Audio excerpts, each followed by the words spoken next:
বন্ধুরা, আজ জানুয়ারি মাসের প্রথম রবিবার।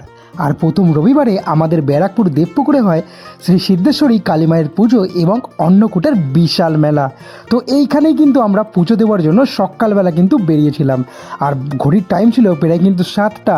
আর 7টার সময় তোমরা শুধু ভিড়টা দেখো, প্রচুর পরিমাণে কিন্তু এখানে দূর দূরান্ত থেকে ভক্তরা এসছে তাদের মনোবাসনা পূর্ণ করার জন্য এবং কিন্তু পুজো দেওয়ার জন্য, যেটা তোমরা সামনে দেখতেই পাচ্ছ। আর তোমরা যদি এই মন্দিরে পুজো দিতে আসো তাহলে মন্দিরের সামনেই পেয়ে যাবে ডালা।